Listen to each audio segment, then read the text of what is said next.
Hello, everybody. Welcome back to another session on entrepreneurship and how to start your own startup. So today we have Vinay joining in. So Vinay is the founder of Go Desi Foods. So yeah, thank you Vinay for joining in. It's my pleasure to have you. Thank you very much. Thank you. Thank you. It's my pleasure too. Yeah. So first question, as I asked to everybody, what you do, and if you can forget your what you do and your background. Right. So I run this startup called GoDesi, and we started GoDesi in the year 2018. So GoDesi is a traditional regional Indian confectionery brand. We're trying to take our consumers back to their roots through our products, through and by connecting them back to their roots by using nostalgia as a key emotion. Uh, and most of our products are regional in nature, and we basically source, manufacture, and procure them in rural units. As for me, before Godesi, I was working at a FMCG company in a big corporate ITC, where I learned most of the things that I know now. Worked there for almost 8 years. Before that, I did my MBA, and before that, graduation. The typical journey. So nothing new there.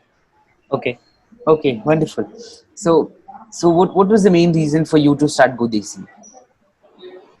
Yeah, I think Godesi was primarily more by chance than by design. So Okay. it was not something that I thought I thought that this is how Godesi is going to become. So I saw these products on a trek when I was trekking and when I was coming down Western Ghats.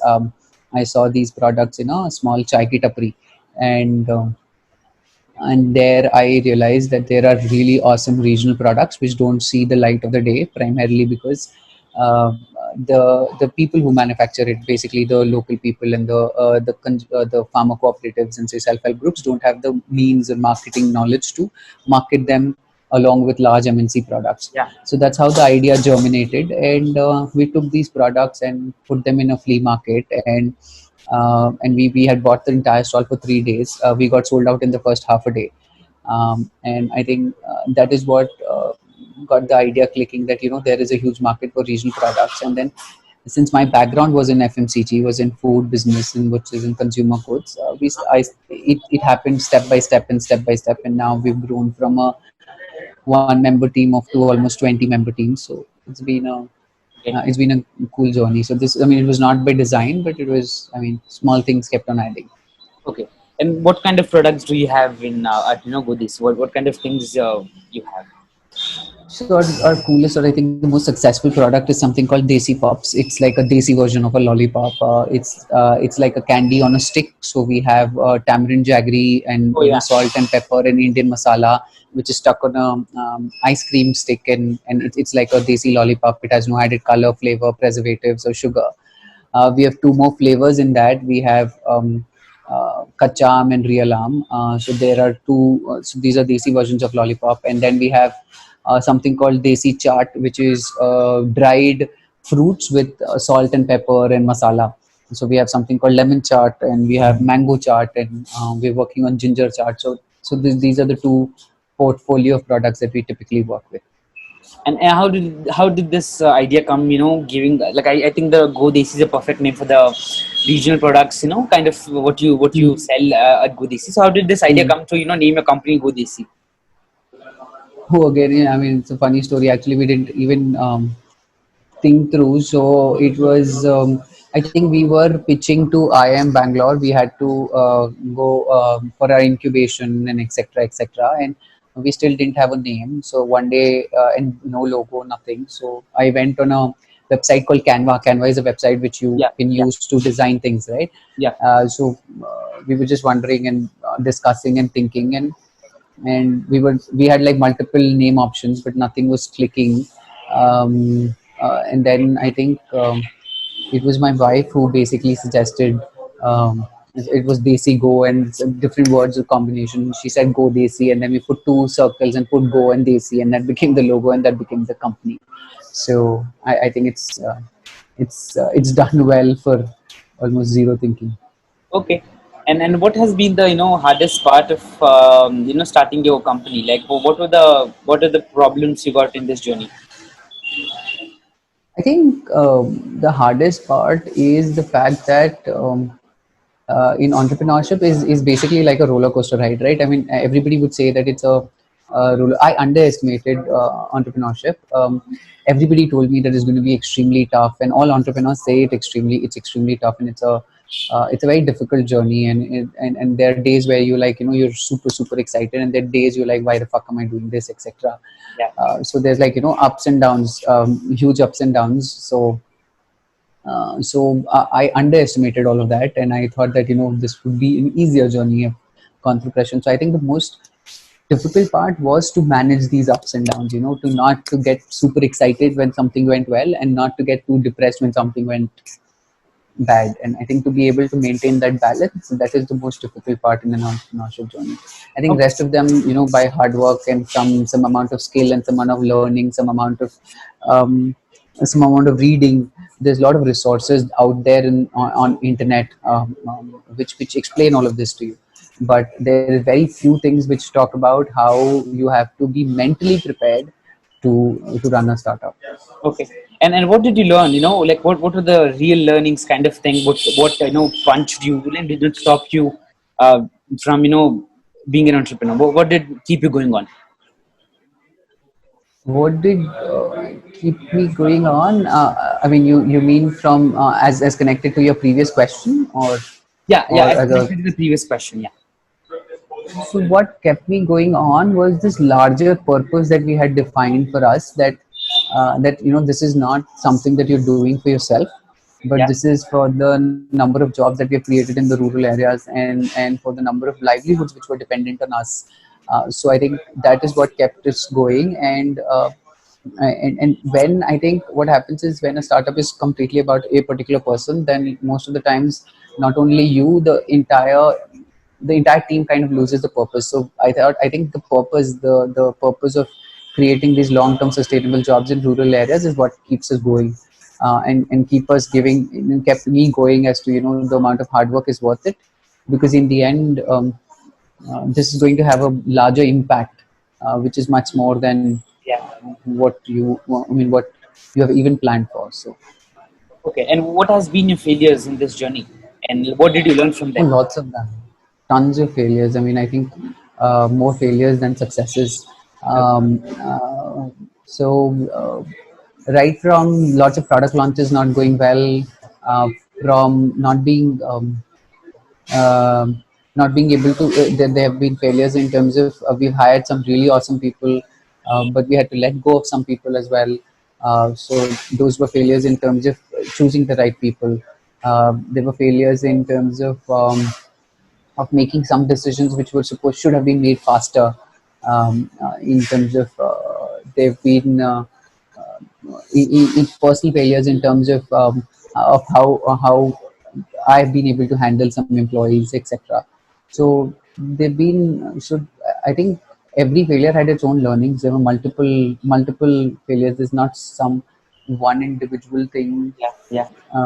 that I can point out. But I think one of the key learnings is action. I mean, is that you really need to break a lot of stuff to be able to figure out to be able to figure out what are the right things to do. So not to be afraid of failures is, I think, one of the biggest learnings that we've And come through. what has been the response of people who eat it? Like when you hear, like what are the kind of reviews you get from the people who consume it, from the consumers, I mean.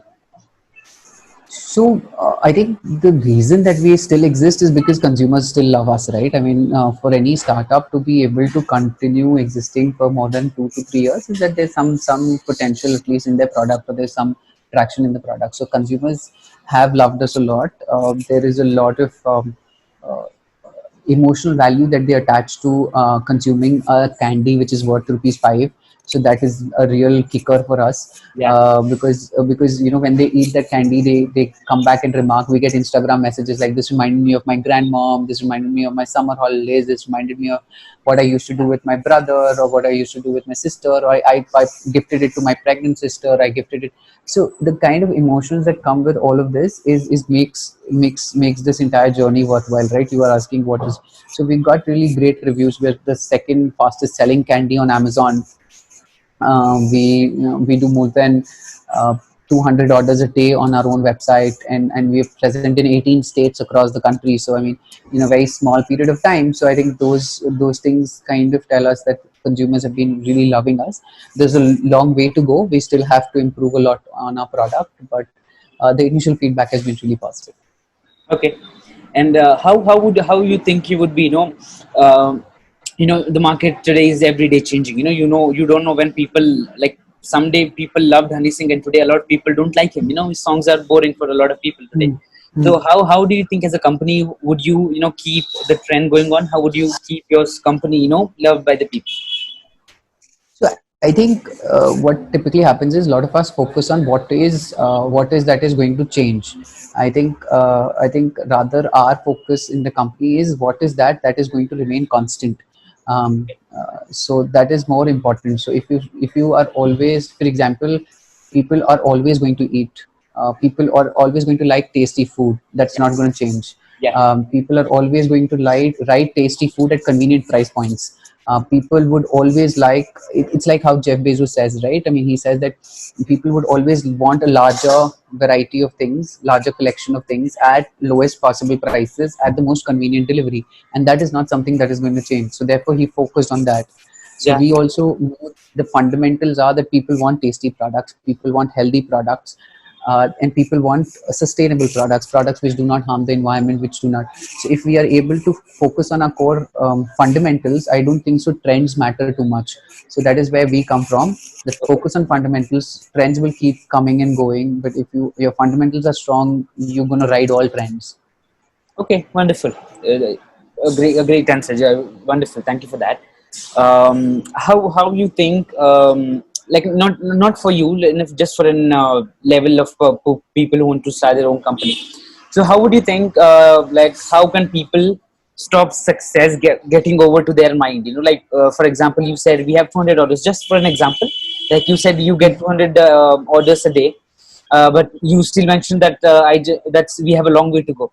So how would you, like, maybe another entrepreneur who started his company and he got a 200 orders just in a day, and that success would catch his head up, and he would say that my company is great. So how would you say that you should have that idea of growing each and every day, and just that small numbers should be just small, and you should see at a bigger picture.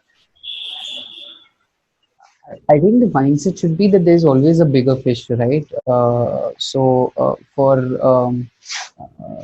there's always a bigger fish. To just give you an example, if you're the best player of cricket in your own gully, then there is somebody who's better than in that area, and there's somebody who's better than in your school, and there's somebody Yeah. who's better in the state, and then there is Sachin Tendulkar who's better, best in the world. So there's always a bigger fish, right? Yeah. So I think that's always something. And even for Sachin Tendulkar, he would compare himself as the best batsman in the cricket, but there could be a much better sports person, maybe Michael Jordan in basketball. That is the person that he should look up to, or he could look up to. So there's always a room for improvement and Yeah. scope for learning. And I think the humility, if you do not have that humility, then you stop learning, and as soon as you stop learning, you will die. Uh, so, Yeah. so I think this is as I mean, this is not something that can be taught, but I think um, but I think and also entrepreneurship is extremely humbling. So I worked in a big MNC for 8 years. I had a lot of reportees. I mean, I could get things done by just asking people to do them. And then when I started entrepreneurship, I had to go to every outlets to sell my product, and they could tell me that, okay, I don't want your product, get lost, uh, Yeah. get out of here. So entrepreneurship teaches you a lot of humility. It is that you don't matter. It is your product which is more important. It does not matter even if the prime minister sells that product. If the product is not good, maybe the first time the person might have it, but not the second time. So I think that humility comes, the market shows you the humility. If you're too arrogant, the market will throw you out. Wonderful, wonderful answer. Thank you again for that. What would be your advice for anybody who wants to become an entrepreneur? My first advice, it would be, if whichever area you want to start, study that area. I'm not saying that you need to have an experience, a work experience. The work experience that I had in FMCG is one of the key reasons that our company is doing really well, is because I learned a lot and I was able to apply those learnings in this business. Yeah. But young entrepreneurs might not have that work experience, but that does not stop them from learning about their industry. Whether you take any large corporations took a lot of effort to understand the business, understand the industry they're in. So spend that time, understand why the business, what happens in this industry, why it works, why it doesn't work, talk to the people who are successful in that industry. So I think the first key parameter would be learn a lot, and before deciding what you want to do. And I think the second parameter would be second learning that I had was action. Action and execution is I think, as everybody says, ideas are like dime a dozen, right? Everybody can have ideas. Ideas are primarily worthless to my mind. It's execution which matters. So Yeah. if you Yeah. can't execute, No learn use. execution. So I Yeah. mean, there's zero use. So I mean, Yeah. they could be like really nice. You might have a vision to build Taj Mahal, but if you just sleep over it, you will never build anything. So, okay, wonderful. So I think these two. And last two questions. One, the first thing is how are you being affected by the pandemic going all around the world? Affected a lot. I mean, from the business point of view, it was very difficult at the first. It was something very new. We didn't know how to deal with it. April month was pretty crazy. Then if, but I think we learned pretty quick because we are a very small team, a very young team, extremely passionate about execution and doing work. Good. So most of our team is now back at office. Right now, I am still at office, and we are still talking it from office. Um, uh, so there were a lot of uncertainty, and I think the way we dealt with it is that take every day as it comes. Don't try and judge. Don't try and guess as to what is going to happen next, because nobody knows what's going to happen next. What you definitely know is what you can do. So focus on what you can do. So I think that was one of the key ways for us to deal with the pandemic. Mhm. Personally, it's been a very anxious period, not knowing when I would see my friends, not knowing when I would be out again, um, and also insecure about my loved ones' health and everything. So it's been a very anxious period, and I think it's going to continue to do so. But I think meditation and keeping yourself occupied and also thinking about what is in your control versus what is not in your control Oh, is yeah. what I think help us. Okay. And yeah, the last question: what would be your message to anybody who wants to become an entrepreneur, or if you would like to speak about a topic, or you think I forgot about something, or you would like to speak, you can just do that now. I mean, I think I don't know if um, in terms of some message, some things which I really think can help in life in general is some points. Maybe I don't know if they make sense in this particular podcast or not. But I think number one would be reading. I think read as much as you can. Read whatever comes to you. Read as many books. Leave half books incomplete. It doesn't matter. If you don't like a book, don't. The idea is not to try and complete books. And so I think reading is one of the key things that I think as a quality that everybody should be imbibed. Everybody should imbibe. Uh, then, in terms of entrepreneurship, I think you already asked me that question. Learning and execution are the key things that I would, Yeah. Yeah, I did. I would really send out as a message for any budding entrepreneur. Know about your industry and learn know about the industry that you're going to operate in, and always focus on execution, action, and action. Planning is important, but action is more important. So I think, yeah, these 2 points. I don't know if there's any other question. I'll be happy to answer. No, that's wonderful. You just covered a lot of different things, a lot of wonderful and impressive answers you gave.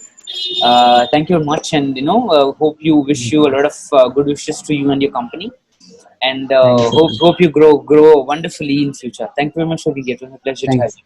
Thanks. Thank you.